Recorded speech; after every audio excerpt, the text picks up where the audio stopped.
பொய் மெய் அப்படின்னா என்ன நினைக்கிறாங்க இந்த உலகத்து மக்கள்? பொய்னா எதை நினைக்கிறாங்க, மெய்னா என்ன நினைக்கிறாங்க? அவங்க நினைக்கிறது சரியா? அவங்க மெய்ன்னு நினைக்கிறாங்களே, அது எப்படி அது சரியில்லை அப்படிங்கிறதுக்கு ஒரு கதையெல்லாம் சொல்லி நமக்கு விளக்கிறது. அந்த கதையெல்லாம் நம்ம பார்த்தோம். அது இவங்க நினைக்கிற அந்த மெய் அப்படின்னு இவங்க நினைக்கிறது பாவம், துயரம், இதைத்தான் உண்டாக்குற ஒரு செயலாக இருக்கு. இப்படி மெய் என்பது பாவம், துயரம் உண்டாக்குற ஒரு செயலாகவா இருக்கும்? மெய் என்பது மேம்பாடு தரக்கூடியதாக அல்லவா இருக்க வேண்டும்? இந்த உலகத்தவர்கள் நினைக்கிற அந்த மெய்யானது தீங்கே விளைவிக்கிறதாக இருக்கிறதே, அப்போ இதுவா மெய்? இந்த உலகத்துல பொய்யும் மெய்யும் கலந்துதான் இருக்கு. அதை பிரிச்சு அறியணும். பொய் எது மெய் எதுன்னு நாம தான் பிரிச்சு அறியணும். அதை நமக்கு போதிக்கிறதுக்கு குருமார்கள் நமக்கு அந்த போதனையை நமக்கு செய்வாங்க. அது ஒரு மெய்யான குரு பெருமான்கிட்ட நாம போகும்போதுதான் அந்த போதனையை நாம பெற முடியும். மெய்வழி குருமார் சொல் மே நோக்கமும், பொய்வழி குருமார் போதம் கீழ் நோக்கமும். பொய்வான ஒரு குரு அவங்க கையில நீ சிக்கினா உனக்கு அந்த கீழான போதனை தான் உனக்கு கிடைக்கும். ஒரு மெய்க்குரு பெருமான் தான் உனக்கு இந்த மெய்யான போதனையை அவங்க உனக்கு அறிவு செய்வாங்க அப்படிங்கறதெல்லாம் பார்த்தோம். அப்போ இந்த பொய்க்குருமார்கள் அதை என்னுடைய மக்கள் இந்த பிரிச்சு அறியறது இந்த உலக மக்களுக்கு கஷ்டமான ஒரு வேலையாக இருக்குது. ஆனா எம்முடைய மக்களுக்கு, உலக மக்களுக்கு மகா சிக்கலாக தோன்றுகிற இந்த மெய்ப்படிப்பை, மெய்கல்வியை எம்மக்கள் படித்திருக்கிறார்கள் அப்படின்னு சொல்லி நம்மளையெல்லாம் நாம அந்த மெய்கல்வியை படிச்சிருக்கோம். தெய்வம் நம்மள எவ்வளவு உயர்வா பேசுறாங்க. என் மக்கள் அந்த மெய்கல்வியை படிச்சிருக்காங்க அப்படின்னு சொல்லி தெய்வம் அவர்கள் நாமெல்லாம் அதை படிச்சிட்டோம் அப்படிங்கிறாங்க. அப்போ நாம என்ன படிச்சிருக்கோம்? அந்த மெய்கல்விய. இந்த உலகத்தவர்கள் என்ன பொய்க்கல்வியை படிச்சிருக்காங்க அப்படிங்கிறத நாம பொய்க்கல்வினா என்னங்கிறதையும் சென்ற முறை நம்ம பார்த்தோம். பொய்க்கல்வி அப்படிங்கிறது அதனுடைய செயல் என்னவாக இருக்குது அப்படின்னா, அது பொய் பொருளை கொடுக்கும், பொய் மதிப்பை கொடுக்கும். ஆனா இறுதியில நீங்கா கஷ்டத்துல கொண்டு போய் சேர்க்கணும். அந்த இடரும் இறுதி நாளில் உன்னை காப்பதாக இருக்காது. அது ஒரு சண்டி குதிரைக்கு சமானமானது. ஒரு நல்ல குதிரையின் மேல் ஏறி சென்றால்தான் நீ நினைத்த ஊர் போய் சேர முடியும். ஆனா ஒரு சண்டி குதிரையில ஏறி சென்றால் உன் பல்லு பகடு போகிற ஆபத்து தானே உனக்கு வரும். அதனால கல்வி என்பது என்ன அப்படின்னா, அது உன் தலையில் தெய்வத்தை நாட்டுவதாக இருக்க வேண்டும். அதை எங்க போய் அடையணும் அப்படின்னா, மனிதனாக பிறந்த ஒவ்வொருவருடைய கடமை துவக்கம் முடிவு இல்லாததும் எக்காலத்தும் அழியாததுமான பிரம்மரந்திர அதிமகோன்னத பீடத்தை அடைவிக்கின்ற மெய்க்கல்வியை. அப்போ மெய்க்கல்வியினுடைய செயல் என்னன்னா, அந்த பிரம்மரந்திர அதிமகோன்னத பீடத்தை அடைவிக்கின்ற செயலாக இருக்கணும் கல்விங்கிறது. அதுதான், அதுக்கு பேர் தான் மெய்க்கல்வி. அந்த மெய்க்கல்வி எந்த எல்லையில இருக்கோ அந்த எல்லையை நாடி அடைவணும். அந்த எல்லையை நாடி அடைவதுதான் மனிதனாக பிறந்த ஒவ்வொருவருடைய கடமை அப்படின்னு தெய்வம் அவர்கள் இந்த திருவாக்கியத்துல சொன்னது இதுவரைக்கும் நாம சென்ற முறை நாம பார்த்தோம். அப்போ எல்லாம் அசல் மெய் பொய் அப்படின்னா என்ன அப்படின்னா, மெய் அப்படின்னா அசலான ஒன்று, பொய் அப்படின்னா நகலான ஒன்று. அசல் ஒண்ணுதான் இருக்கும், ஆனா நகல் நிறைய இருக்கும். ஒரு அசலை பார்த்து எத்தனையோ நகல் செய்யலாம். இப்போ ஒரு அசலான ஒரு வாழைப்பழம் இருக்குன்னா அது மாதிரி நகல்ல நீ எதுல வேணாலும் செய்யலாம். மண்ணுல செய்யலாம், வெள்ளியில செய்யலாம், தங்கத்துல கூட செய்யலாம், எதுல வேணாலும் நீ செய்யலாம். ஆனா அசல் தான் பலம் தருமே தவிர நகல் பலம் தராது.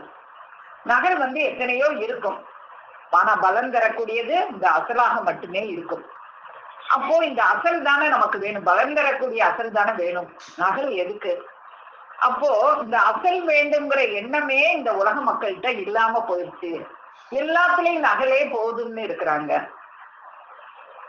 மெய் என்பது ஒரு பொய் என்பது நகலாகவும் ஒரு வேடம் போடுவதாகவும், ஒரு அசலை போலவே வேடம் போடுவது, அது போல செய்வது, அது மாதிரி செய்வது என்பதுதான் இருக்கிறதே தவிர அது மெய்யாக இல்லை. அப்ப அப்படி நகலாகவும் வேடமாகவும் இருப்பதுதான் பொய். அப்போ இந்த வேடதாரிகளைத்தான் இந்த மக்கள் இந்த உலகத்துல நம்புறாங்க. மெய்யை போல வேடம் போட்டு கொண்டிருக்கிற இந்த வேடதாரிகளைத்தான் மக்கள் நம்புறாங்க. ஒரு வேஷம் போட்டா, ஒரு சாமியார் மாதிரி வேஷம் போட்டா அந்த செயல் வந்துருமா?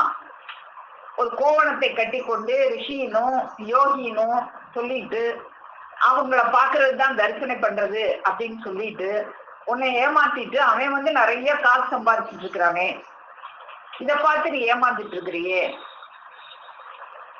அப்போ ஒரு பெரிய பாரதூரமான மெஞ்ஞான செயலை எப்படி ஒரு கீழ்த்தரமான கேவலமாக இந்த உலக மக்கள் கொண்டு வந்துட்டாங்க.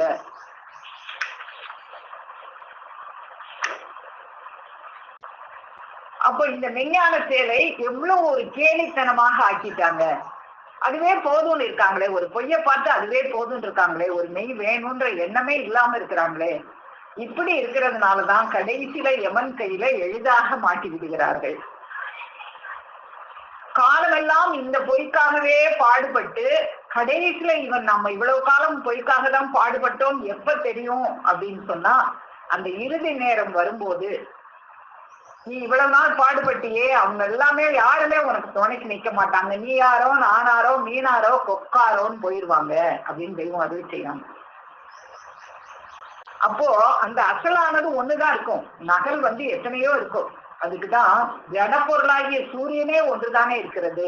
அப்போ ஞான சூரியன் இரண்டா இருக்கும். அப்போ அந்த ஞான சூரியன் ஒன்னாகத்தான் இருக்கும். அப்போ இந்த ஒரு வேஷதாரியவே பார்த்து நாம நம்பி ஏமாந்து போறோம். என்ன பல பல விதத்துல எல்லாம் இந்த உலகத்துல வேஷதாரிகள் ஏமாற்றி கொண்டிருக்காங்க. வைப்ரேஷன் சாமின்னு ஒரு சாமியை சொல்றாங்க. ஒரு சாமி ஒரு ஓம் ஓம்னு கத்திக்கிட்டு இருக்கிறாரு ஒருத்தர். அப்புறம் அந்த மரத்துல பால் வடியுது, சிலையில கற்சிலையில பால் வடியுது அப்படின்னு சொன்னா அதுக்கு ஒரு கூட்டமே போவாங்க. அதுக்குதான் தெய்வம் அவங்க இந்த ஒரு திருவாக்கியத்துல நம்மளுக்கு அருள் செய்யறாங்க. 230ஆம் திருவாக்கியத்துல இன்னொரு வேஷதாரி இருக்கிறார். அவரிடத்தில் அவ்வளவும் இங்கிலீஷ் ஞானம், இங்கிலீஷ் பேசுற மாதிரி. அவர் கூடியிருக்கிற சபையிலே ராத்திரியிலே திடீரென்று விளக்கை அணைத்து விட்டு ஓம் என்று சொல்லுவாராம். ஓம்னு சொன்ன உடனே என்ன வந்துருது? ஓம்னு எவனால் கத்துனா போதும் அவர் பெரிய சாமியாருன்னு சொல்லிடுவாங்க. எவ்வளவு குயிர்த்தியாக இந்த லேசான ஒன்றை எடுத்து வைத்துக் கொள்ளுது பார். இது ஞானம் இல்லை என்று அவருக்கே நன்றாக தெரியும். அந்த சொல்றானே ஓம்னு கத்துறானே அவனுக்கே தெரியும் நம்ம ஞானம் இல்ல, மக்களை ஏமாத்துறோம் அவனுக்கே தெரியும். ஆனா எதுக்காக ஏமாத்துறான்? பொய்ப்பொருள் சம்பாதிக்கிறதுக்காக ஏமாத்துறான். இதில் நன்மை வராதா என்றுதான் செய்கிறார் அவர். அவருக்கு வர்ற நன்மை என்ன? அவருக்கு காசு பணம் சம்பாதிக்கிறது. அதுக்கு தெய்வம் அவங்க ஒரு அழகான ஒரு உதாரணம் கொடுக்குறாங்க. பிசாசு ஒரு கழுதையோட குரலை கேட்டுச்சான். பிசாசு கழுதையோட குரலை கேட்டு அந்த குரல் எவ்வளவு பெரிய ஸ்ட்ராங்கான குரலா இருக்கு, இதுதான் தெய்வம்னு நினைச்சுட்டான். பிசாசு கழுதையின் குரலை கேட்டு கடவுள் என்று நினைத்ததாம். குட்டிச்சவர்ல நின்றுதானே கழுதை கத்தும். அதனால இதோ பார், குட்டிச்சவருக்குள்ளே இவ்வளவு பெரிய சப்தமுடைய கடவுள் இருக்கிறார், இந்த மூட ஜனங்கள் இதை கூட பார்க்காமல் போகிறார்களே என்று சொல்வதை போலத்தான் இந்த உலக மக்கள் இந்த வேஷதாரிகளை போய் நம்புறது இருக்கு. கழுதை காலன கண்டு நின்று ஆடிய அழகை தொழுது மீண்டும் அக்கழுதையை துதி செய்ய, அதுதான் பழுதிலா நமக்கு யார் நிகராம் என பகர்தல் முழுதும் மூடரை மூடர் கொண்டாடியிருந்தமே. அதாவது இந்த மூடர்கள் எல்லாம் சேர்ந்து ஒரு மூடனை தெய்வம்னு சாமியாருன்னு நினைக்கிறது எப்படி இருக்குன்னா, கழுத கால்னு கத்துட்டான். அந்த கத்துனதை கேட்டு இந்த அழகை இருக்கே பேயி, இந்த பேயி அதை போய் தொழுதுட்டான். இதுதான் சாமி, இவ்வளவு பெரிய சத்தம் வருதே, அந்த சத்தம் தான் சாமி அப்படின்னு சொல்லி அந்த கழுதையை போய் தொழுது அக்கழுதையை துதி செய்ய, அதுதான் அந்த கழுதை என்ன சொல்லுச்சு? பழுதிலா நமக்கு யார் நிகர், எனக்கு இனி யாரு நிகர் இல்லை, நான் தெய்வம்னு சொல்லிட்டான் அந்த கழுதை. அந்த மாதிரிதான் இந்த கழுதை இந்த உலகத்துல மக்கள் கழுதையை போல இன்னொரு கழுதையை போய் தெய்வம்னு நினைக்கலாமா? இது எப்படி இருக்குன்னா, மூடரை மூடர் கொண்டாடிய விதமே. மூடர்கள் எல்லாம் சேர்ந்து இன்னொரு மூடரை தெய்வமா உயர்த்தி வச்சுட்டா அது பலன் தருமா? புழுவெல்லாம் சேர்ந்து ஒரு பெரிய புழுவை புகழ்வது போல. இது எல்லாமே புழுக்கள், அதுல ஒரு பெரிய புழுவை பிடிச்சி இவருதான் சாமியாருன்னு சொல்றான். அது சரியாகுமா? அப்போ அது அவங்களுக்குரிய செயல் என்ன அப்படின்னு இவங்க தெரிஞ்சுக்கிடணும் அப்படிங்கறதுக்காக நமக்கு இதை எடுத்து சொல்றாங்க. ஞானம் நிஜமாக பெற வேண்டும் என்று யாரும் அங்க போறது இல்லை. அங்க போறவங்கள நிஜமா ஞானத்தை பெறணும்னு நினைச்சா போறாங்க? இந்த கழுத மாதிரி கத்துற கழுதைகிட்ட எதுக்காக போறாங்க? ஜாலியா கொஞ்ச நேரம் பொழுதுபோக்கு, கொஞ்ச நேரம் அவர் பேசுவாரு, கொஞ்சம் வீட்டிலேயே போர் அடிக்குது, கொஞ்ச நேரம் போய் உட்கார்ந்து ஞான விளக்கம் கேட்கலாம், சும்மா பொழுதுபோக்காக கொஞ்ச நேரம் இருந்து விட்டு வரலாம் என்றுதான் போகிறார்கள். அப்போ ஞானம் அடையணுங்கிற எண்ணம் யாருக்குமே அங்க இல்லை. சும்மா கொஞ்ச நேரம் பொழுத போக்கிட்டு வரலாம் அப்படின்னு சொல்லிதான் எல்லாரும் போய்கிட்டு இருக்காங்க.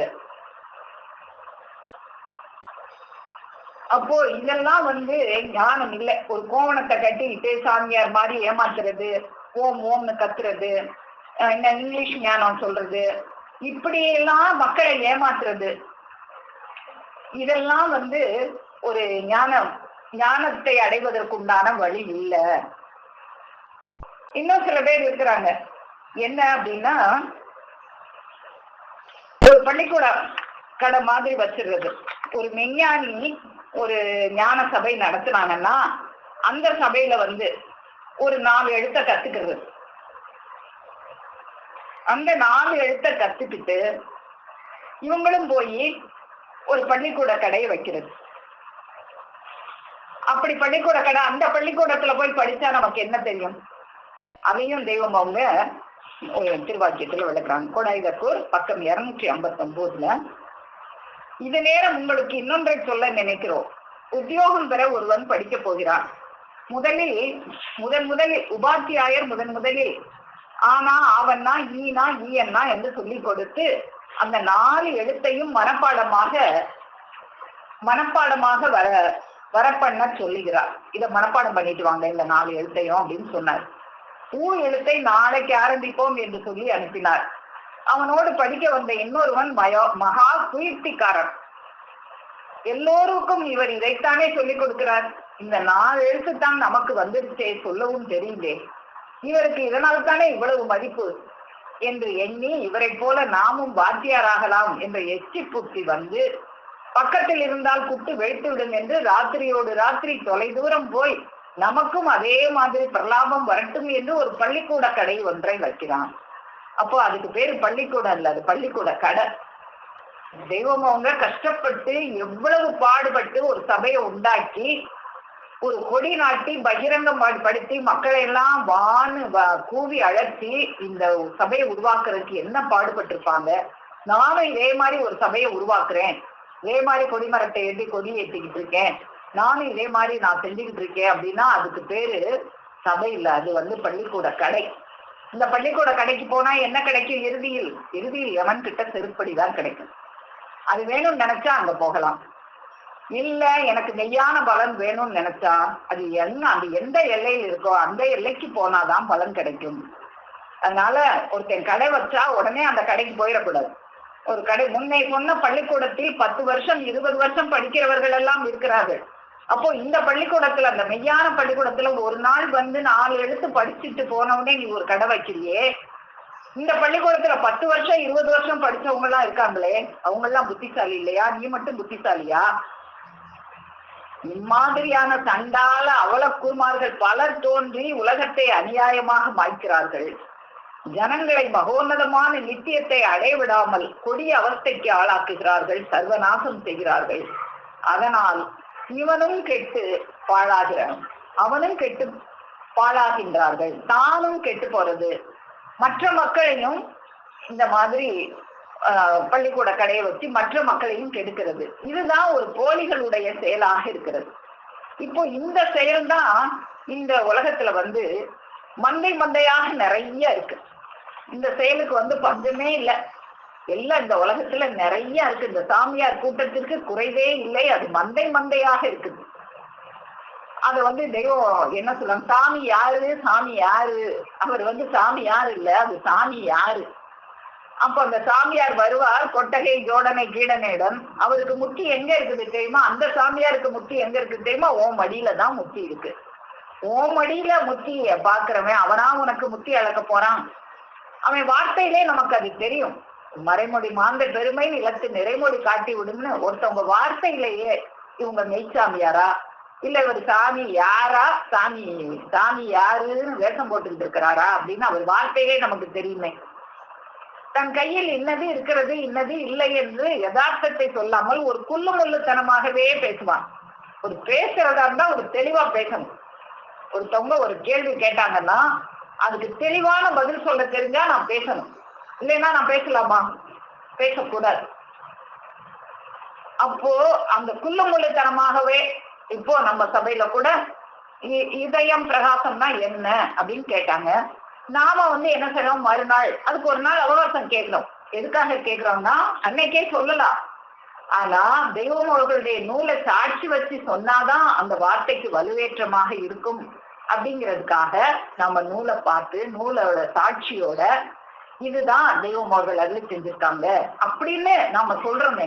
அதை சொல்லாம ஆமா இருதயம் பிரகாசம் ஆகணும்னா இருதயம் தான் பிரகாசமாகணும், இருதயம் தான் பிரகாசமாகணும், இருதய கமலவாசன் தான் சொல்லியிருக்காங்க, ஈசன் தான் இருதயம் இருப்பிடம், இருதயம் தான் ஈசன் இருப்பிடம் சொல்லியிருக்காங்க, கிறிஸ்தவ மதத்துல அப்படி சொல்லியிருக்கு இப்படி சொல்லியிருக்கு, நூலை படிங்க புரியும் அப்படின்னு நான் சொன்னா என்ன புரியும் உங்களுக்கு? போட்டு உடைச்சிருக்காங்க தெய்வம். இது உலக இருதயம் தாமரை மொக்கு என்பதுதான் உலகத்தவர் நினைப்பு, தெய்வ நினைப்பு இல்லை. அது அவர்கள் அறிவுக்கு எட்டாதது, அதுவே பிரகாசமாக்கப்படுகிறது. அதனால அறிவுதான் இருதயம் அப்படின்னு தெளிவா பேசுறதுதான் ஞானம். அதை விட்டுட்டு இருதயம் பிரகாசமாகணும், ஈசன் இருப்பிட இருந்தயம், ஏசுமை கிறிஸ்தவ மதத்துல அப்படி சொல்லியிருக்கு, இந்த மதத்துல அப்படி சொல்லியிருக்கு, இதை நீங்க நல்லா படிச்சு பாத்தீங்கன்னா புரியும் அப்படின்னு நான் சொன்னா நீங்க கேட்ட கேள்விக்கு பதில் கிடைக்குமா? அப்போ நம்ம தெய்வம் அவங்க அப்படி சொல்ல மாட்டாங்க. கரெக்டா இதுதான் இது அப்படின்னு நம்மளுக்கு எல்லா இடத்துலயும் காமிச்சிருவாங்க. ஒரு பரிபாஷையில அவங்க காட்டுவாங்க. அத புரிஞ்சுக்கிற சக்தி நமக்கு வேணும். அதுக்குதான் தேவ பரிபாஷைன்னு பேரு. ஏன் ஓப்பனா இருதயம் என்றால் அறிவு அப்படின்னு சொல்லல தெய்வம் அந்த இடத்துல. உலகத்தவர் அறிவுக்கு இது எட்டாதது, அதுவே பிரகாசமாக்குறது. ஏன்னா புரிஞ்சுக்கிறவன் புரிஞ்சுக்கிடட்டும், புரிஞ்சுக்கிடாதவன் போட்டோம். அது பரிபாஷைன்னு பேரு. அதுக்கு அந்த பரிபாஷையில நமக்கு விளக்குவாங்க தெய்வம் அவங்க. அது மாதிரி எல்லாத்தையுமே பரிபாஷையில விளக்கியிருக்காங்க. அது மாதிரி இன்னைக்கும் நம்ம பார்க்க போற இந்த மெய்க்கல்வியில தெய்வம் என்னெல்லாம் பரிபாஷை வச்சிருக்காங்க, நம்ம எப்படி எல்லாம் குளிப்பார்வை கொண்டு அதை பார்க்கணும் அப்படிங்கிறத நம்ம இன்னைக்கும் கொஞ்சம் பார்ப்போம். அப்போ இந்த மாதிரி இந்த உலக சாமியார்கள்லாம் குள்ளு முள்ளுத்தனமாகத்தான் பேசுவாங்க. நமக்கு முந்தி தெரிஞ்ச கதையை தான் சொல்லுவாங்க, தெரிஞ்ச கதையவே தான் சொல்லுவாங்க. இருதயம் பிரகாசமாகணும், ஆமா இருதய கமலவாசன், ஈசன் இருப்பிடம், நல்லா படி. முக்கோணம்னா என்ன? முக்கோணம் என்பது நீ நூல்ல இருக்கு பாத்தீங்களா, எங்கெங்க முக்கோணம் இருக்கோ அதெல்லாம் படி. அவங்க படிக்க தெரிஞ்சு தெரியாம தானே நம்மகிட்ட கேக்குறாங்க. இப்ப நமக்கு தெரிஞ்சா தெரியுதுன்னு சொல்லணும், தெரியாட்டா எனக்கும் தெரியாதுன்னு சொல்லிடணும். தெரிஞ்சவங்க போலயே நடிச்சு குள்ளு முள்ளுத்தனமாக நம்ம பேசக்கூடாது. அப்போ இப்படித்தான் அந்த உலகத்துல பேசிட்டே இருக்காங்க குள்ளு முள்ளுத்தனமாக. அந்த கதையால் நமக்கு என்ன பலன்? அப்படி வெறும் கதையா சொல்லிட்டு கேட்ட கேள்விக்கு பதிலே சொல்லாம கதையா ஒரு மணி நேரம் பேசிட்டு போனா என்ன பலன்? நான் அதனாலதான் எப்போ என்ன சொன்னாலும் நீங்க கேட்ட கேள்விக்கு விடை கிடைத்ததா அப்படின்னு கேட்பேன். அவங்க கிடைத்ததுன்னு சொன்னாதான் எனக்கு நிம்மதியா இருக்கும். இல்லக்கா இன்னும் எனக்கு புரியல அப்படின்னா அவங்க புரிய வரைக்கும் நான் விட மாட்டேன், நானும் விட மாட்டேன், தெய்வமும் விட மாட்டாங்க. அப்போ அதுதான் ஞானம் அப்படிங்கிறாங்க தெய்வம். நீ குள்ளு முள்ளுத்தனமாக பேசிக்கிட்டே இருந்தீங்கன்னா என்ன, கேட்கிறவங்க கதை பேசிக்கிட்டே இருந்தா தூக்கம் வரும். இப்படி ஒண்ணுமே அதுக்கு உண்டான விடைய சொல்லாம கதையா பேசிக்கிட்டு இருந்தா கேட்கிறவங்களுக்கு தூக்கம் தான் வரும். அந்த கதையால் நமக்கு இளமலன், நமது தூக்கம் கெட்டதுதான், நம் பணம் போனதுதான், நம் பிழைப்பு கெட்டதுதான், லாபம் வேற என்ன வரும்? அப்போ இப்படி குள்ளு முள்ளுத்தனமாகவே பேசிக்கிட்டு போனா நம்ம தூக்கம் கெட்டதுதான், நம்ம பிழைப்பு கெட்டதுதான், நம்ம ஒரு மணி நேரம் நம்ம கெட்டதுதான் அப்படின்னு தான் போக வேண்டியதுதான் வரும். அப்போ இதெல்லாம் பொய் அப்படிங்கிறத நம்மளுக்கு இதுவரைக்கும் பொய், எப்படி பொய் சாமியார்கள் எப்படி ஏமாத்துறாங்க, பொய் கல்வி என்ன பலன் தருது, அதெல்லாம் நம்ம என்னென்ன திருவாக்கியத்துல தெய்வம் அவர்கள் அருளி செஞ்சிருக்காங்க அப்படின்றத இதுவரைக்கும் நம்ம பார்த்தோம். அப்போ பொய் இதெல்லாம் பொய், இதெல்லாம் நம்பாத, இதெல்லாம் குள்ளு முள்ளுத்தனம் அப்படின்னு சொல்லிட்டு தெய்வம் அவங்க நம்மளை விட்டுற மாட்டாங்களே, மெய்னா என்னன்னு காட்டுவாங்களே. அப்போ மெய்னா என்னன்னு காட்டுறாங்கன்னு இனிமே நம்ம அடுத்து பார்ப்போம். இது வரைக்கும் பொய்னா என்ன, அந்த பொய்க்கல்வி, பொய் சாமியார்கள், பொய் குருமார்கள் 4 எழுத்து படிச்ச உடனே எப்படி பள்ளிக்கூட கடை வைக்கிறாங்க, எப்படி எல்லாம் மக்களை ஏமாத்துறாங்க அப்படிங்கிறத பார்த்தோம்.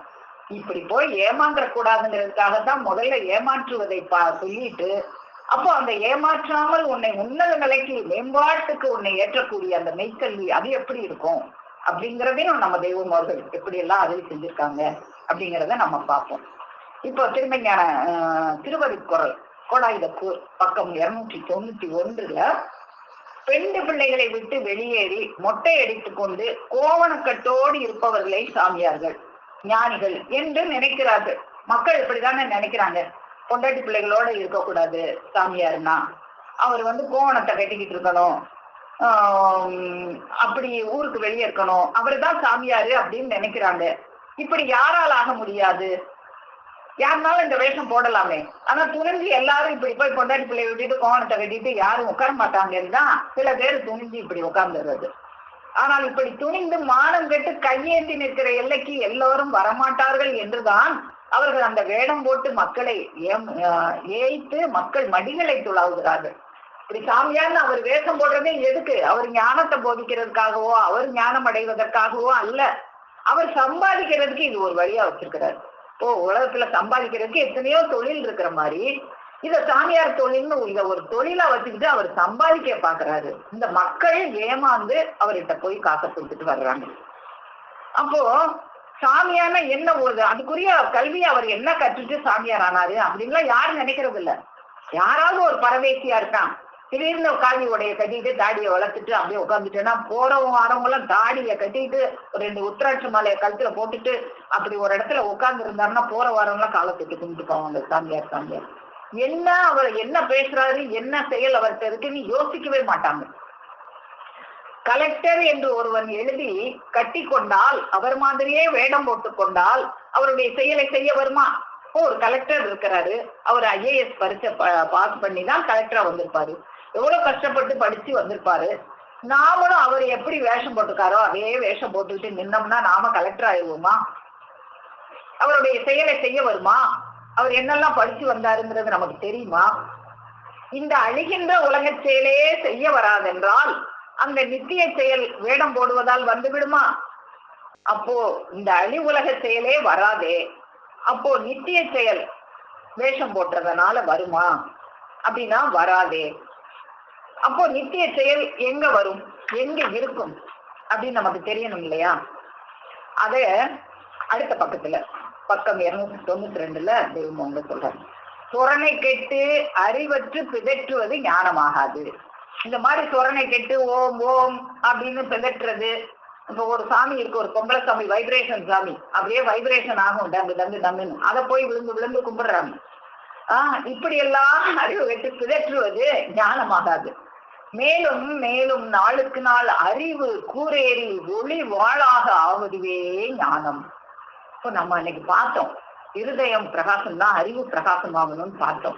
அது அது நாளுக்கு நாள் ஏறிக்கிட்டே போகுது, கூர்மையாகிட்டே போகுது. இன்னைக்கு ஒரு நம்மளுக்கு ஒண்ணு, இன்னைக்கு நம்ம கல்லையும் மண்ணையும் தான் கும்பிட்டு இருந்தோம். திடீர்னு அது இல்ல தெய்வம் அப்படிங்கிறது, தெய்வம் கல்வி என்பது நம் தலையில் தெய்வத்தை நாட்ட வந்தது.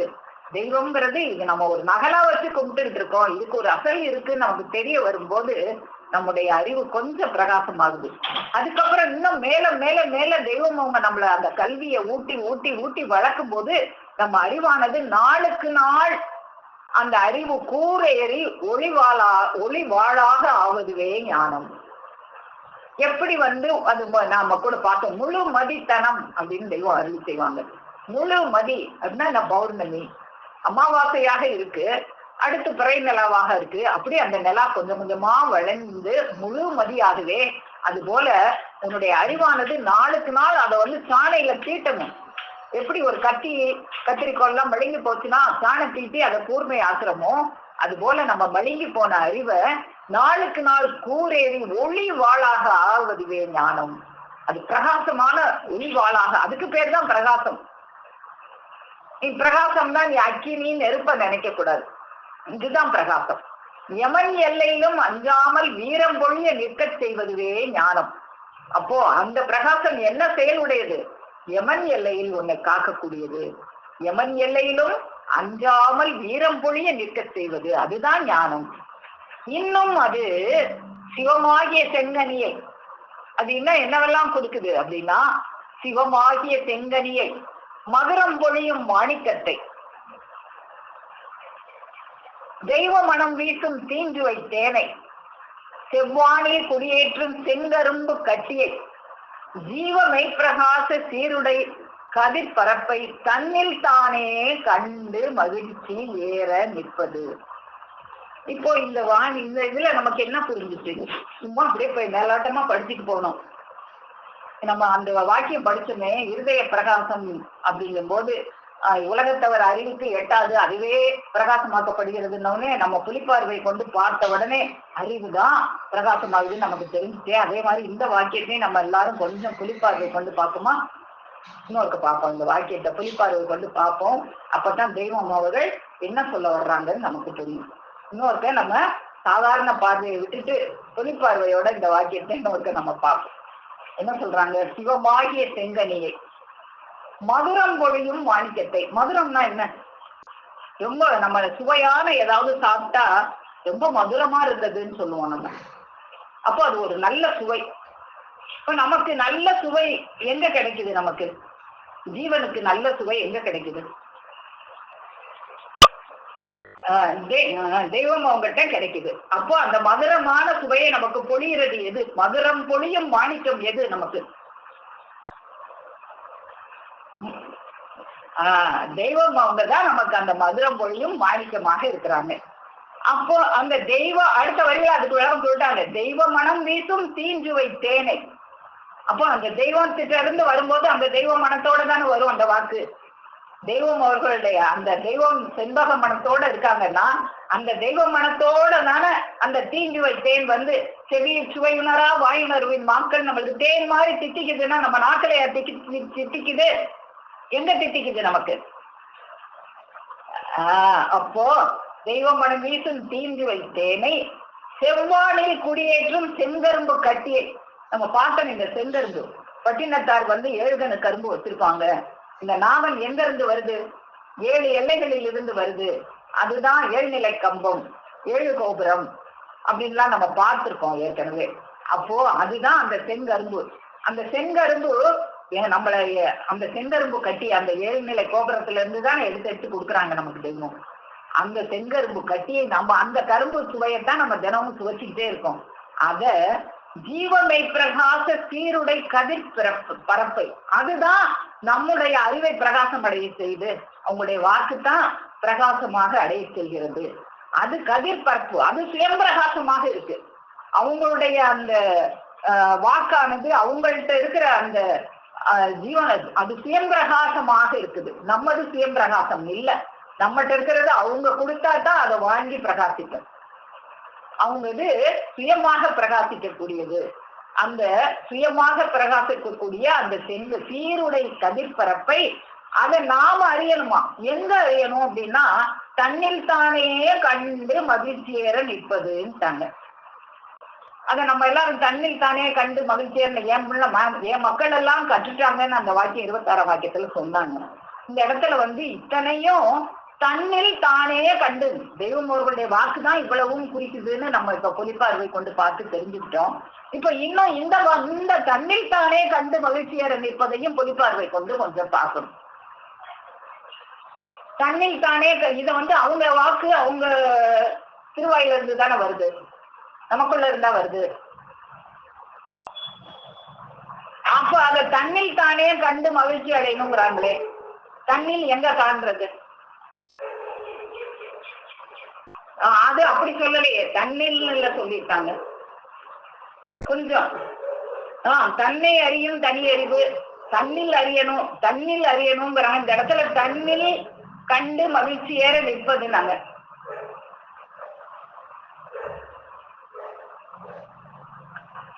அதெல்லாம் இருக்கட்டும். தன்னில் கண்டு அப்படின்னாங்களா, உங்களுக்குள்ள எங்க கண்டீங்க?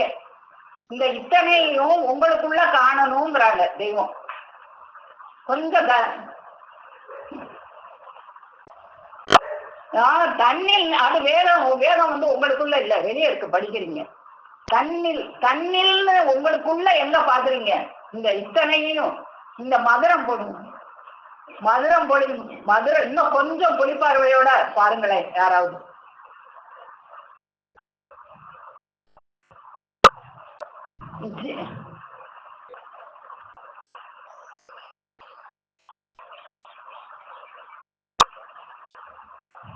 இல்ல இல்ல இப்ப நீங்க வந்து இருங்க இருங்க இருங்க தண்ணில் கண்டு அப்படின்னாங்க. எப்படி நான் சொல்றேன், நான் வந்து சொல்றது வந்து உங்களுடைய அறிவுக்கும் உங்களுக்கு ஏற்றுக்கொள்ற மாதிரி இருந்தா நீங்க ஏற்றுக்கொள்ளலாம். கண்டு அப்படின்னா நம்ம என்ன பார்த்திருக்கோம், இந்த ஊனக்கண் கொண்டு பாக்குறது இல்லைன்னு பார்த்துட்டோம். அறிவு கண்ணுனா எதுன்னு பார்த்திருக்கோம். ஞானக்கண் அறிவு கண்ணுனா எது? செவி. அப்போ செவியில கல்றதுதான் தரிசனைன்னு நம்ம பார்த்திருக்கோம் இல்லையா? அப்போ அந்த செவி எங்க இருக்கு? நம்மளுக்குள்ளதானே இருக்கு. அந்த செவியில தானே இத்தனையும் நம்ம தெய்வம் அவருடைய வாக்கை எதுல பாக்குறோம்? செவியில தானே பாக்குறோம். அந்த செவி நமக்குள்ளதானே இருக்கு, தண்ணியில் தானே இருக்கு. அப்ப தண்ணியில் கண்டுனா எங்க கண்டு? நம்ம செவியில் கண்டு. இது உங்களுக்கு ஒத்துக்கிட்டா? ஓ அப்போ என்னங்கண்ணா?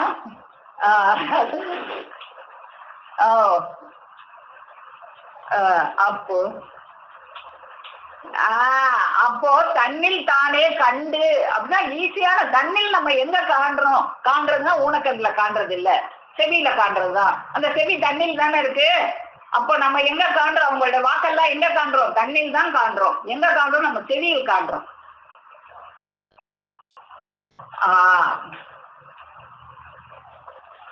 இல்ல இல்லப்பா, இல்ல கொஞ்சம் இந்த வாக்கியம் நான் கேள்வி கேட்டு பதில் சொல்ற வரைக்கும், பதில் சொல்றவங்க மட்டும் மியூட்டை எடுத்துட்டு பேசுங்க. யார் யார் பதில் சொல்றீங்களோ அவங்க மட்டும் மியூட்டை எடுத்துட்டு பேசுங்க. அப்போ இது வந்து பொருத்தமா இருக்கா? தண்ணில் தானே கண்டு அப்படின்னா செவியில் கேட்டு அர்த்தம். அவ்வளவுதான், ஈஸியான அர்த்தம். ஈஸியான சொல்லுங்கண்ணா.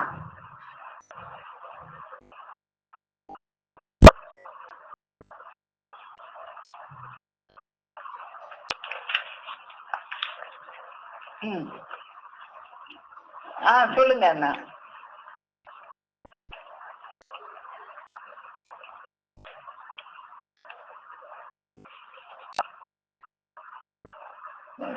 சொல்லுங்கண்ணா.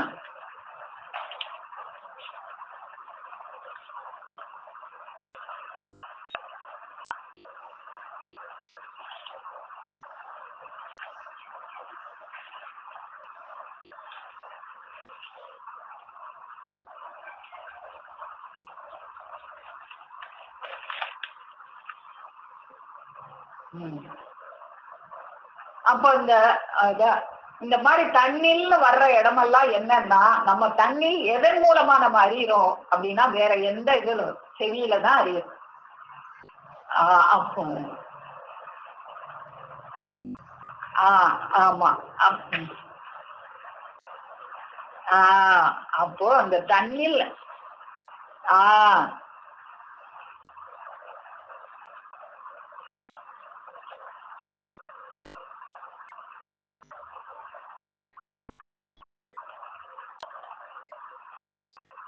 ஆமா. அப்போ இப்ப இந்த இடத்துல தண்ணீர் தானே கண்டு மகிழ்ச்சி ஏற நிற்பது என்னன்றத நாம இன்னைக்கு அப்போ தண்ணீர் தானேனா நம்ம இவ்வளவு நாளா தண்ணீர்ல எங்க பாக்குறது அப்படின்னு நம்ம யோசிச்சுக்கிட்டே இருந்தோம். இன்னைக்கு அதுக்கு ஒரு விடை கிடைச்சிட்டா நமக்கு. ஒரு அப்போ நம்ம வந்து அப்படிதான் தெய்வம் அவருடைய வாக்கியத்தை நம்ம எப்ப பார்த்தாலும் அதுக்குள்ள இதுக்கு பேர் தான் பரிபாஷைன்னு பேரு. ஓப்பனா தெய்வம் ஒரு சூசகம், நீ கொஞ்சம் அறிவான பிள்ளையா பாரு, என் பிள்ளையாச்சே நீ அப்படிதான் சொல்லுவாங்க. நாம தான் அது அறிவான பிள்ளையா இருந்து பார்க்கணும் அப்படிங்கறதுக்காக தான் தெய்வம் வந்து இதை ஒரு விளையாட்டா நம்மகிட்ட விளையாடுறாங்க. நான் அப்படி ஒழிச்சு வச்சிருக்கேன், நீ கண்டுபிடியேன் பார்ப்போம் அப்படின்னு தெய்வம் நம்ம கூட விளையாடுறாங்க. அந்த விளையாட்டை நாமளும் ஜாலியா விளையாடுவோமே தெய்வம் கூட சேர்ந்து. அப்போ வந்து தண்ணில் தானே கண்டு மகிழ்ச்சியற நிற்பது. நான் நேற்று இந்த வாக்கியத்தை படிக்கிறேன், தண்ணிற்குள்ள எப்படி பாக்குறது, இவ்வளவும் சொல்லிட்டாங்களே. அப்போ இந்த மதுர சுவை, மதுரம்பொழி, மாணிக்கம் இதெல்லாம் உங்களுடைய வாக்கு தானே. இந்த வாக்க நமக்கு அவங்க வாயில இருந்துல வருது, இத நமக்குள்ள எப்படி பாக்குறதுன்னு நான் யோசிச்சுக்கிட்டே இருக்கும்போது தெய்வம் என் மண்டையில ஒரு கொட்டு வச்சு, என் மரம் மண்டை உனக்குள்ள எங்க பாக்குற, நீ எங்க பாக்குற, தரிசனை தானே பாக்குறது, அந்த தரிசனை எங்க பாக்குற, ஊனக்கண்டையா பாக்குற, செவியில தானே பாக்குற, அது உங்ககிட்ட தானே இருக்கு, அதுதான் தண்ணில் தானே அறிவதுன்னு தெய்வம் எனக்கு ஒரு தலையில ஒரு குட்டு வச்சு எனக்கு விளக்குனாங்க. அத எனக்கு என்னுடைய ஜீவ சகோதர சகோதரிகளோட எனக்கு பகிர்ந்துக்கிறதுல எனக்கு மட்டும் இல்லாத மகிழ்ச்சி கிடைக்குது. உங்களுக்கும் அதே மகிழ்ச்சி கிடைச்சா எனக்கு அது ரொம்ப சந்தோஷமா. அதுதான். அப்போ இந்த ஒரு வாக்கியத்துல நமக்கு இன்னைக்கு அன்னைக்கு ஒரு புலிப்பார்வையோட பார்க்கும்போது ஒரு ஒரு உபதேசம் கிடைச்சிச்சு, இன்னைக்கு பார்க்கும்போது நமக்கு ஒரு உபதேசம் கிடைச்சிச்சு. இப்படி தெய்வம் அவர்களுடைய ஒவ்வொரு திருவாக்கும் நமக்கு உபதேசமாகத்தான் இருக்கு. அப்போ இதுதான் தண்ணில் தானே கண்டு மகிழ்ச்சி. இனிமே நீங்க எந்த பாடல்ல இப்ப அண்ணா கிருஷ்ணமூர்த்தி அண்ணா சொன்ன மாதிரி தண்ணில்னு எங்க வருதோ அதெல்லாம் இதோட பொருத்தி பாத்தீங்கன்னா உங்களுக்கு அந்த பூட்டு தாவி எல்லாம் அந்த தாவி கொண்டு பூட்டை திறந்த மாதிரி எல்லாமே உங்களுக்கு விளங்கும். அப்போ அதன் பிறகுதான் ஒரு குலம் ஒரு ஜாதி என்றிருந்த வெறுப்பு அழுக்கு மலமானது அகலும், சர்வ உயிரும் ஒன்றுதான் என காணப்படும். வழி வழி வந்த அழுக்கை தானே போக்கிக் கொள்வது என்பது ஒரு காலம் முடியாது. இப்போ இந்த இடத்துலயும் தான் சூசம் நம்மளால முடியுமா? நம்ம செவி நம்ம கிட்டதான் இருக்கு, பேசாம இருந்தா காதுல ஏதாவது ஞான அறிவு வந்துமா? யாராவது பேசினா தானே வரும். அதனாலதான் ஞானத்தை அடைவதற்கு ஒருத்தவங்க துணை வேணும். அது என்ன கண்ட பேசி ஓன்னு கத்திக்கிட்டு வைப்ரேஷன் பண்ணிக்கிட்டு ஆடிக்கிட்டு உளறிக்கிட்டு துப்புனா உன் வியாதி போனேன் எனக்கு இல்லை, நான் அவன்கிட்ட போனா கேட்குமா இந்த காதுக்கு? நாளும் நாளும் நாளோரும் புதியவனாகிய ஏகநாயகனாகிய இறைவன் நம்மளுக்கு கொட்டிக்கிட்டே இருக்காங்களே தினமும், அதை கேட்கணும். அவங்களுடைய துணையோட தான் நம்மளுடைய ஜீவன்ல இருக்கிற அழுக்கெல்லாம் போகணுமா? இந்த செவி ஒன்றை இருந்தாலும் அது சும்மா இருந்தா இனிக்குமா? கரும்பு இனிப்பு சுவை நாட்டுல இருக்கு, இப்ப சும்மா இருக்கும்போது இனிச்சுக்கிட்டே இருக்கா? கொஞ்சம் ஜீனியவோ இல்ல இனிப்பான ஏதாவது வீட்டையோ நாட்டுல வச்சா தானே இனிக்குது. அது போல இந்த ரெண்டும் சேரணும். அதைத்தான் அந்த அழுக்கை தானே போக்கிக் கொள்வது என்பது ஒரு காலம் முடியாது. நீ உன் செவிய பேசாம எனக்கு செவிதான் கொடுத்துருக்காங்க தெய்வம்னு அதை வச்சுக்கிட்டு ரூமுக்குள்ள கதவை பிடிக்கிட்டு உட்காந்துட்டே இருந்தீங்கன்னா ஒன்னும் நடக்காது. கேட்கணும் தெய்வத்தை. அதுக்குத்தான் அது எங்க இருக்கோ அந்த எல்லையை நாடி திரைகடல் ஓடியும் திரவிய தேடு, அந்த காதுக்கு இறை போடுற அந்த திரவியத்தை. அதுக்கு அடுத்த வரியில பாருங்க என்ன சொல்றாங்க, வாய் திறந்து ஆழம் காட்டும் வழி. வாய் திறந்து காட்டினாத்தானே அதை அந்த செடி கேட்கும். அப்போ வாய் திறந்து ஆழம் காட்டும் வடிவுமாயனாகிய ஸ்ரீ கிருஷ்ண பகவான் அங்கே தன்னை வெளிப்படுத்தி என்ன வெளிப்படுத்தினாங்க? தன்னை வெளிப்படுத்தும். நீ தன்னில கேட்கறதுக்கு அவங்க திருவாய் மலர்ந்தாங்க. நீ தன்னிட்ட இருக்கிற அந்த செடியில கேட்கறதுக்கு அவங்க என்ன செய்யணும்? அவங்க வெளிப்படுத்தணும். எதை வெளிப்படுத்தணும்? அவங்க வாக்கு வெளிப்படுத்தணும். தன்னை வெளிப்படுத்தி அவங்ககிட்ட இருக்கிற தன் அவங்க வாக்கா இருக்கு, நம்மகிட்ட இருக்கிற தன் நம்ம செவியாக இருக்கு. அப்போ தன்னை வெளிப்படுத்தி அர்ஜுனர் முதலானவர்களுக்கு அண்டாண்ட விஸ்வரூப தரிசனை காட்டினார்களே. அப்ப தரிசனை காட்டினாங்கன்னா தரிசனைன்னா அதுதானே. தரிசனையே நம்ம செவி மூலமாகத்தானே பாக்குறோம், இந்த ஊனக்கண் கொண்டு பாக்குறது இல்லையே. அப்போ அந்த திருச்செயல் ஒன்றினால்தான் வாக்கு மலம் பொடியும். பிறகு இவன்பால் 7 மந்திரங்களும் சர்வ வேதங்களும் மகா சுக்கரவாக திளங்கும். இவ்வாறாக இவனிடத்தில் இருக்கும் பொய் மலம் கடிய பெற்று மெய் ஒளிவு உள்ளத்தில் பிரகாசிக்க செய்யப்படும். இப்படித்தான் அந்த பொய்ய வடித்து அவங்களுடைய அந்த வாக்க இந்த தண்ணிலேயே அறிஞ்சு இந்த பொய்யானது பொய்யின் மெய்யின் திருத்தறியணும்னு சொன்னாமே அந்த பொய் மலம் கடிய பெற்று மெய் ஒளிவானது இந்த உள்ளத்தில் பிரகாசமாக வரும். இச்செயல் அன்றைக்கு எப்படி நடந்ததோ அது போலவேதான் இன்றைக்கு இங்கே நடத்தப்படுகிறது. அன்றைக்கு எப்போ அந்த கிருஷ்ண பரமாத்மா அவங்க நடத்தி காட்டினாங்களே அதே செயலைத்தான் நம்முடைய தெய்வமர்கள் நமக்கு நடத்தி காமிச்சாங்க. இன்றைக்கு மட்டும் அவர் வராமல் இருப்பாரா? வந்தாச்சு என்பதை எல்லோரும் சிறிது காலத்தில் தெரிந்து கொள்வார்கள். எல்லாருக்கும் இப்ப தெரியாட்டாலும் அந்த வார்த்தை கேட்க கேட்க கேட்க கேட்க தெரிஞ்சுக்கிடுவாங்க. வந்தாச்சு அப்படின்னு தெய்வம் எவ்வளவு அழுத்தம் திட்டமா நமக்கு அதை எடுத்து கொடுக்குறாங்க.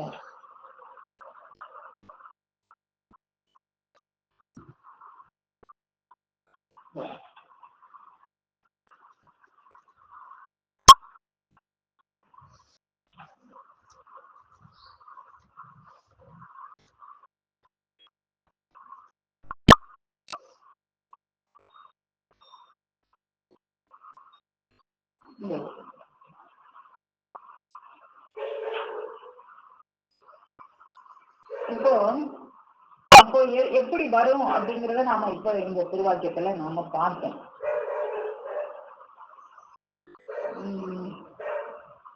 அடுத்து கோடாயிரத்தூர் பக்கம் 261 எடுத்துக்கோங்க.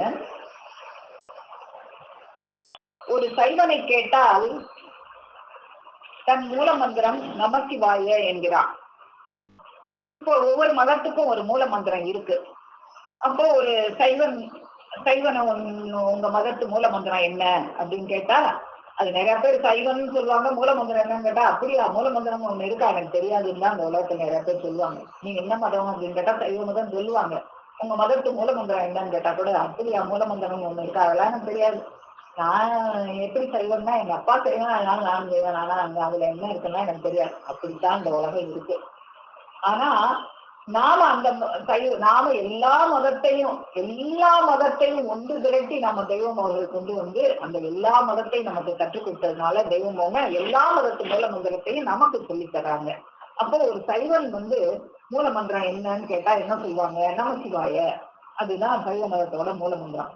ஒரு முஸ்லீம் கேட்டா லா இலாஹி இல்லல்லாஹு அப்படிங்கிறது ஒரு முஸ்லீமோட மூல மந்திரம்.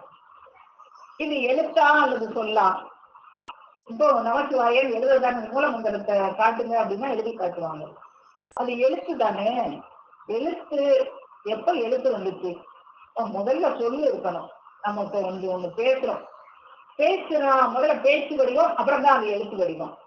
அப்போ எழுத்து வடிவத்துக்கு முன்னால அது பேச்சு வடிவமாக இருந்தது. பேச்சு வடிவத்துக்கு முன்னால என்னவா இருந்தது? பொருளாக இருந்தது. ஒரு பொருளை பத்தி தான் எலுமிச்சம்பழம் அப்படின்னு சொல்றோம் சொல்லு. அதை ஏழு நீ சம்பளம் எழுதுறோம். இந்த எழுத்து அதுக்கு முன்னால சொல்லு, அதுக்கு முன்னால அந்த எலுமிச்சம்பழம் என்கின்ற பொருள் இருக்கு.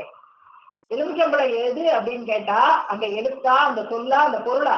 எது எலுமிச்சம்பழம்? அந்த பொருள் தானே. அந்த பொருள் தானே எலுமிச்சம்பழம். அதுபோல இது பூர்வீகமானதா புதிதாக வந்ததா? பூர்வீகமானது என்று வாயால் சொல்லுவாய், ஆனால் உன் நினைப்பில் இருப்பது எழுத்து என்றுதான். இவங்களுக்கெல்லாம் அந்த எழுத்து மட்டும்தான் தெரியும். அந்த மூல மந்திரத்தோட எழுத்து மட்டும்தான் தெரியும்.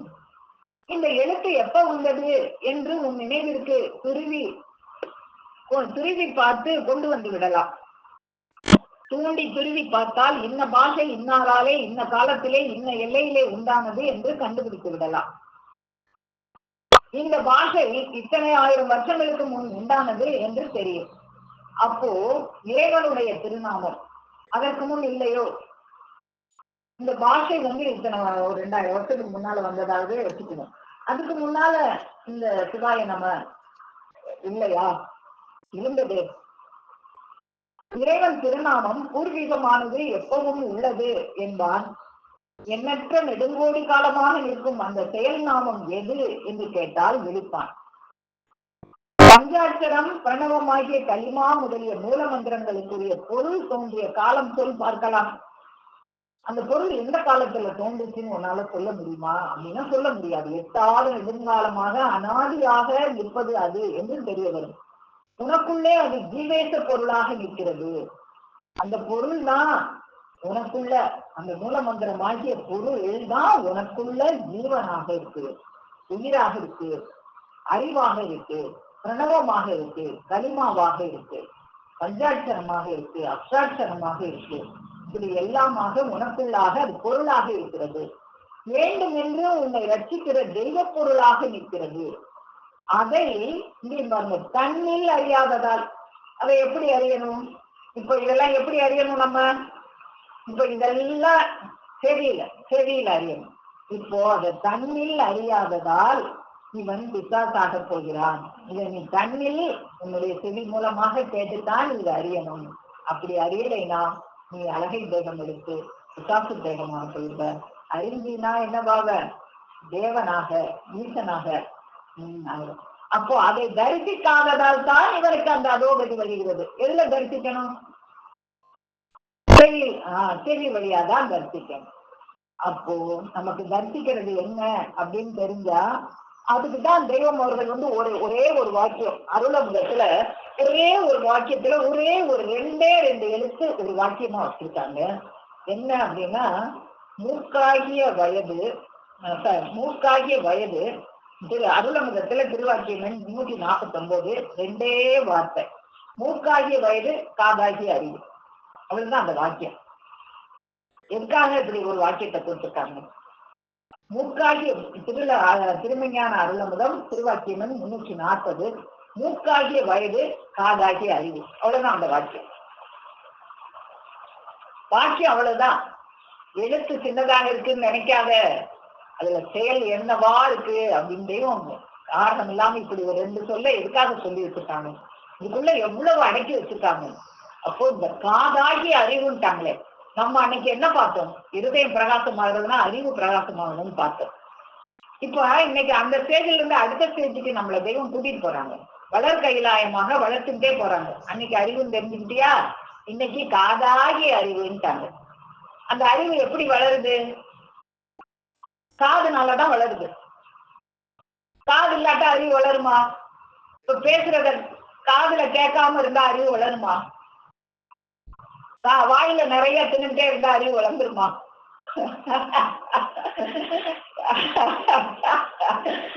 வாயில தின்னுட்டே இருந்தா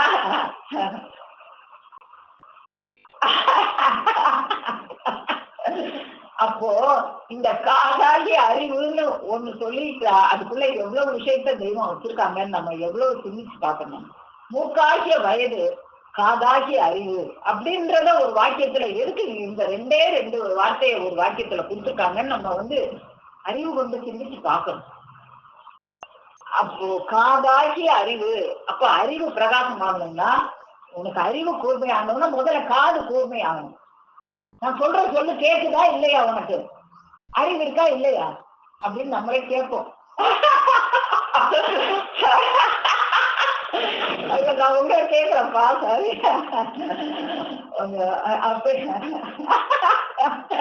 இல்ல உலகத்துல நாம கேட்போம், காது இருக்கா, காதுல எதையாவது பண்ணி வச்சு அடைஞ்சிட்டியா, அறிவு இருக்கா இல்லையா அப்படின்னு நம்ம கேட்போம். அப்போ காதாகி அறிவு அப்படின்னு தெய்வம் இந்த ஒரே வார்த்தையில அந்த காதுதான் தண்ணி. அப்ப இந்த திரும்ப நம்ம கூட இதை கொடுத்து வருவோம். திரும்ப பக்கம் 262 நம்ம இப்ப பார்த்தோமே, அதை தரிசிக்காததால் தான் எங்க தரிசிக்கணும்? நம்ம செடியில தரிசிக்கணும். அதனாலதான் காதாகி அறிவு அப்படின்னு சொல்லிட்டாங்க. இப்ப அதுக்கு ஒரு பாடல் கொடுத்தாங்க. காதி குலம் பாராதே இருந்த மணி மந்திர மௌன விட்டே ஆதினூரணியை தண்ணீர் அறிந்தவர் ஆண்டில்லை அணி முட்டே. ஆதினூர் அணி எங்க அறியணும்? தண்ணில் அறியணும். தண்ணில்னா என்னன்னு நம்ம பார்த்துட்டோம். அப்போ எது காதிகுலம் பாரவே இருந்த மந்திர மௌன வித்து, அது மந்திர மௌன வித்தாகத்தான் இருந்தது. அரூபத்துல இருக்கும்போது அது மௌன வித்தாகத்தான் இருந்தது. அந்த மௌன வித்து ரூபம் எடுத்து அது முழங்கிக்கிட்டே இருக்கு. அது அரூபமாக இருந்த அந்த ஆதிக்கு முன் ஆதியாக இருந்த அந்த அனாதி அரூபமாக இருக்கும்போது அது மந்திர மௌன வித்தாகத்தான் இருந்தது. எல்லா மந்திர கலையையும் உள்ளடக்கி இருந்தது. இன்னைக்கு அது முழங்கிக்கிட்டு இருக்கு. அப்போ அது ரூபம் எடுத்து வரும்போது நாதத்தை கொடுக்குது. அந்த நாதத்தை தன்னில் அறிந்தவர்கள் எல்லோரும் ஆண் பிள்ளை. இப்ப நம்மெல்லாம் அப்ப யாரு? நான் என்ன பெண் பிள்ளையா? அப்பனா நான் ஆண் பிள்ளை.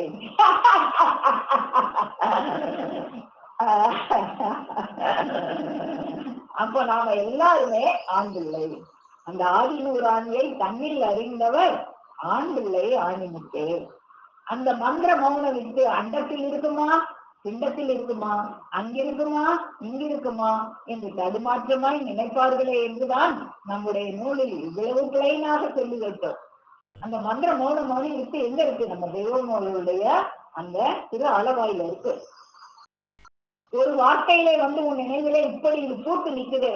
எதனால நம்ம நினைவுல பூத்துச்சு? அவங்க வார்த்தையினால பூத்து. அதுதான் ஒரே வார்த்தையில உன் நினைவுல பூக்க வச்சுட்டேன். இப்படி உன் நினைவிற்கு கொண்டு வர நீ எத்தனை கோடி சாஸ்திரம், எவ்வளவு காலம் இதெல்லாம் தெரியறது. நாம இப்படி எல்லாம் கலந்து பேசாம இருந்தா நமக்கு தெரியுமா? எத்தனை கோடி சாஸ்திரம் படிச்சாலும் நமக்கு தெரியுமா? தெய்வம் அவர்கள் நூல்ல அப்படி எழுதி நம்மளுக்கு கொடுக்காட்டா நமக்கு தெரியுமா? அதை அப்படி கொடுத்துருக்காங்களே. அப்போ இதை நாம எவ்வளவு தெய்வம் அவர்களை எவ்வளவு நம்ம உள்ள உருகி அவங்கள நினைச்சுக்கிட்டே இருக்கணும். அவங்க மேல எவ்வளவு அன்பு நமக்கு தெரிய வரணும். அப்போ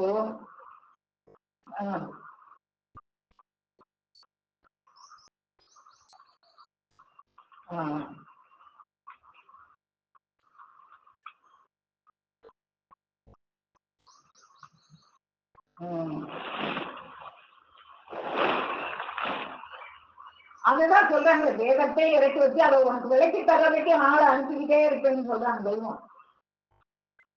அப்படி நம்மளுக்கு ஏதாவது ஒரு ஆளை தெய்வம் அனுப்பிக்கிட்டே இருப்பாங்க விலைக்கு தர்றதுக்கு. அது மாதிரி நம்மளுக்கு தெய்வம் விலைக்கு தர்றாங்க, ஏதோ ஒரு ஆள் மூலமா நமக்கு விலைக்கு தந்துக்கிட்டே இருக்கிறாங்க. அப்போ இப்படி பூத்து வார்த்தையிலே உன் நினைவிலே இப்படி பூத்து நிற்கிறதே, இப்படி உன் நினைவிற்கு கொண்டு வர நீ எத்தனை கோடி சாஸ்திரம் எவ்வளவு காலம் படிக்கணும்? சாஸ்திரத்தை படிச்சா தெரிஞ்சுமா? அப்படி படித்தாலும் இந்த அளவில் தீர்க்கமாக உன் நினைவில் நிற்காது.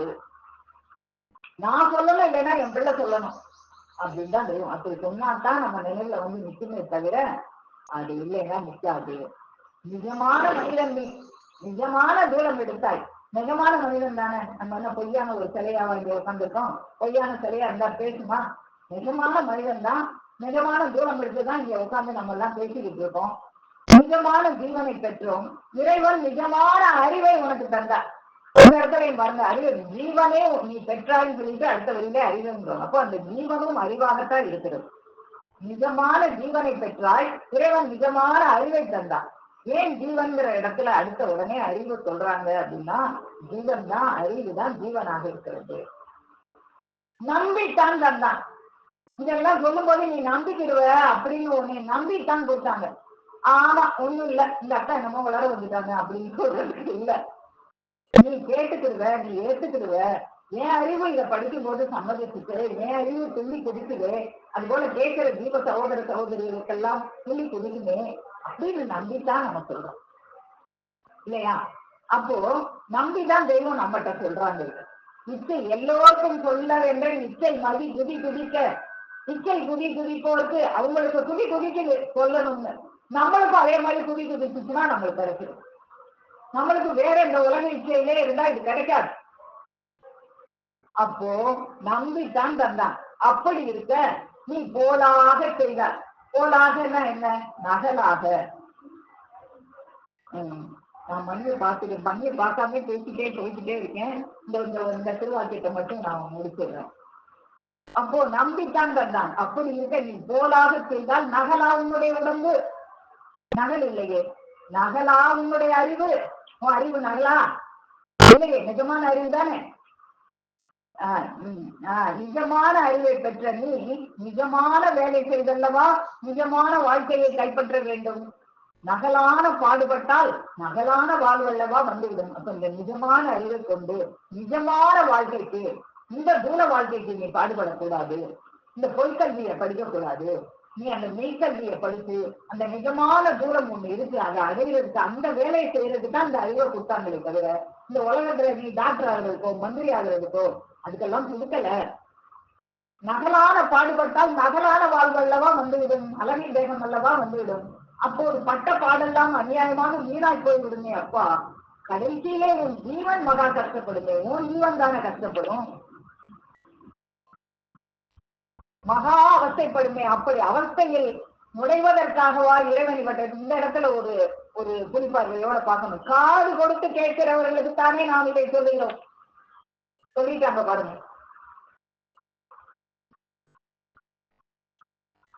இப்போ இந்த வாக்கியத்துல நாம அந்த தண்ணில் அறிவதற்கு என்னன்றதுக்கு இந்த இடத்துல தெய்வமே விட கொடுத்துட்டாங்க.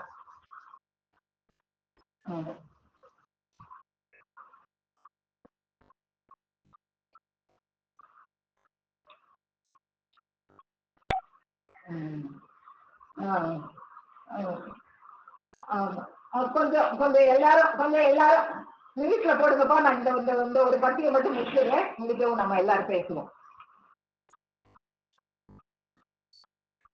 அதுதான், அதனாலதான் கொஞ்சம் எல்லாரும் வீட்டுல போடுங்க. அப்ப இந்த இடத்துல ஒரு பெரிய ட்ரிப் வச்சுட்டாங்க பாருங்க தெய்வம். புலிப்பார்வையோட நம்ம அதை பார்த்து டபக்குன்னு எடுத்துக்கணும். நம்ம அது காது கொடுத்து கேட்கிறவர்களுக்கு தானே நாம் இதை சொல்வோம். அப்போ தண்ணில நீ காது கொடுத்து கேட்கறதுதான் தண்ணில அறியறது. இந்த இடத்துல ஓப்பனா சொல்லிட்டாங்க தெய்வம். நாம சொல்ல வேண்டியதில்லை, நம்மளுக்கு தெய்வமே சொல்லி கொடுத்துட்டாங்க. காது கொடுத்து கேளு, அதுதான் தண்ணில் அறிகிறது. காது கொடுத்து கேட்கிறவனுக்கு தான் நான் இதை கொடுத்தேன். மற்ற நாம் இதை சொல்வோம், அவங்க சொன்னாதான் நீ காது கொடுத்து கேட்டாதான் எல்லாம் அப்படிங்கிறத இந்த ஒரே வாக்கியத்துல காதாகிய அறிவுன்னு ஒரு வார்த்தையில சொன்ன மாதிரி காது கொடுத்து கேட்கிறவர்களுக்கு தானே நாம் இதை சொல்வோம். அப்ப நாம காது கொடுத்து கேட்கணுமா கேட்கக்கூடாதா? கேட்கணும். கேட்கிறவர்களுக்கு சொல்லுகிறோம், நாம் கிழடாய் போனோம். நாம கிழடா போனா கூட அது சிங்கம் மாதிரி முழங்கிட்டே இருந்தாங்களே தெய்வம் அவர்கள். 114 வயதை கால் எட்டி வைத்தாச்சு. இதோ நம் முன்னாலே 30-40 வயதுள்ள சிங்க குட்டிகள் இருக்கிறார்கள். அப்போ நான் வயசானாலும் என்னுடைய சிங்க குட்டிகள் வந்து முழங்குவாங்கன்னு சொல்லியிருக்காங்க தெய்வம். இந்த வானத்தை வில்லாக வைப்போம், மணலை கயிறாக பிரிப்போம், மண்ணை சோறாக தின்போம் என்று சொல்லுவார்கள். அப்படிங்கிறது என்னென்னமோ வேலை செய்வாங்க, பேசுவாங்க. இந்த உலக மக்கள் என்னென்னமோ வேலை செய்யலாம், பேசலாம். ஆனால் எமக்கு ஒன்றுதான் தெரியும். எனக்கு தெரிகிறது, இந்த உன் காதுக்கு உரிய அந்த சொல்லை சொல்லுகிற அந்த ஞானத்திலே ஒன்றுதான் எனக்கு தெரியும். நீ காதுள்ள பிள்ளையா இருந்தா கேளு, கேட்காட்டா போ. அசலான வேலை செய்து அசலான வாழ்வை அடையுங்கோ என்று சொல்லி அதை செய்து வைக்க வேணும் என்று வந்திருக்கிறோம். அப்போ அந்த அசலான வேலையை செய்து வைக்கிறதுக்கு அந்த மெய்கல்வியை தர்றதுக்கு நமக்கு தெய்வம் அவர்கள் வந்திருக்காங்க. இன்னும் இந்த மெய்யை பற்றி நிறைய நம்ம பார்க்கணும். இன்னைக்கு வந்து நேரம் நிறைய ஆனதுனால தொடர்ந்து வர்ற சபையில இந்த முழக்கத்தை தொடர்ந்து முழங்குவோம் என்று கூறி என்னுடைய முக்கிய மேலும் மேலும் முழங்கும் என்று கூறி உங்களிடமிருந்து விடைபெறுவோம். அனைவருக்கும் நமஸ்காரம். யாராவது பகிர்ந்து கொண்டப்பா?